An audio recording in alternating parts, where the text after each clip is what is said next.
Hallelujah.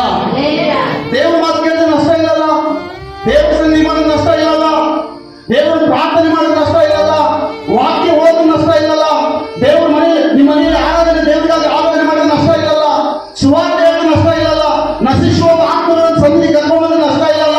ಇದು ಯಾವುದು ಮಾಡಿಲ್ಲ ನಾವು. ಯಾವುದು ದೇವರಿಗೆ ಇಷ್ಟ ಅಲ್ವೋ ಅದನ್ನ ಮಾಡ್ತಾ ಇರ್ತಾರೆ. ಅದು ಸೈತಾನ ಹೇಳ್ತಾ ಇರ್ತಾರೆ ಗೊತ್ತಿಲ್ಲ, ಹಂಗೆ ಮಾಡ್ಬೇಕು, ಹಿಂಗೆ ಮಾಡಿದ್ರೆ ಆತ್ಮಗಳು ಮತ್ತೆ ಅನೇಕರು ದೇವರಿಗೆ ಸಿದ್ಧವಾಗ್ತಾರೆ. ಇದು ಯಾವುದು ಮಾಡಲಾರ್ದ ಹೋದ ಕಾರಣ ಬೇಡ ಸೈತಾನನ ಕೈಗೆ ವಂಚಿತರಾಗ್ತೀವಿ, ಸೈತಾನನ ಕೈಗೆ ವಂಚಿತರಾಗ್ತೀವಿ. ದೇವರು ನಮಗೆ ಎಂಥ ಜೀವಿತ ಕೊಟ್ಟಿದ್ದಾನೆ ಗೊತ್ತಾ? ಒಂದ್ಸಲ ಆಲೋಚನೆ ಮಾಡಿ, ಎಂಥ ಜೀವಿತ ದೇವರು ನಮಗೆ ಕೊಟ್ಟಿದ್ದಾನೆ. ಪಾಪದಿಂದ ಬಿಡಿಸಿದಾನಂತ, ತನ್ನ ಸ್ವಾರ್ಥದಿಂದ ನಮ್ಮನ್ನು ಕೊಂಡ್ಕೊಂಡಿದ್ದಾನಂತ, ಪಾಪದಿಂದ ವಿಮೋಚಿಸಿದಾನಂತ, ನಮಗಾಗಿ ಪ್ರಾಣ ಕೊಟ್ಟಿದ್ದಾನಂತ. ಹಲ್ಲೆಲೂಯಾ. ಯಾರು ಮಾಡ್ತಾರೆ ಪ್ರೇರೀಗ? ಹಲ್ಲೆಲೂಯಾ. ಯಾರು ಮಾಡ್ಬೋದು? ತಂದೆ ತಾಯಿಗಳು ಈ ಲೋಕದಲ್ಲಿ ಆ ರೀತಿ ಮಾಡ್ಬೋದಾ? ಗಂಡ ಹೆಂಡತಿ ಆ ರೀತಿಯಲ್ಲಿ ಪ್ರೀತಿ ತೋರಿಸ್ಬೋದಾ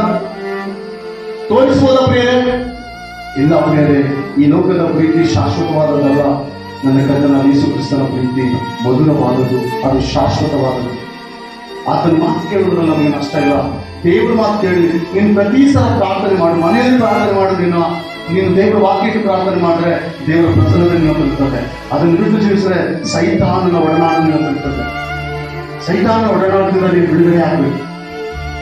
ದೇವರು ಉದ್ದೇಶಿಸಿದರೆ ಕರೆದಿದ್ದಾನೆ ನಾನು. ದೇವ್ರ ಮಗನೆಂಬುದಾಗಿ ಉದ್ದೇಶಿಸಿ ಕರೆದಿದ್ದಾನೆ. ಪ್ರಪಂಚದಲ್ಲಿ ಅನೇಕರಿದ್ದಾರೆ. ಯಾಕೆ ನಮ್ಮನ್ನು ಕರೆದಿದ್ದಾನೆ ಗೊತ್ತಿಲ್ಲ. ಯಾಕೆ ಅದನ್ನು ಅಂದ್ರೆ ನಾವಂತ ಬುದ್ಧಿವಂತರಲ್ಲ, ನಾವಂತ ಬೋಧ ವಿದ್ಯಾಭ್ಯಾಸ ಇರೋರಲ್ಲ, ನಾವಂತ ಬೇಕಾದವರಲ್ಲ, ನಾವಂತ ಪರಿಶುದ್ಧರಲ್ಲ, ಅಂತ ನೀತಿವಂತರಲ್ಲ. ಆದಾಗ್ಲೂ ದೇವರು ನಮ್ಮನ್ನು ಕರೆದಿಲ್ಲ. ನಾವೆಲ್ಲರೂ ದೇವರು ಕರೆದಿದ್ದಾನೆ. ಆತನ ಮಾತಿಗೆ ನಾವು ಒಳ್ಳೆದಾಗಿ ನಡೆಯೋಣ. ಆತನ ಆಶೀರ್ವಾದಗಳೆಲ್ಲ ನಮ್ಮ ಮೇಲೆ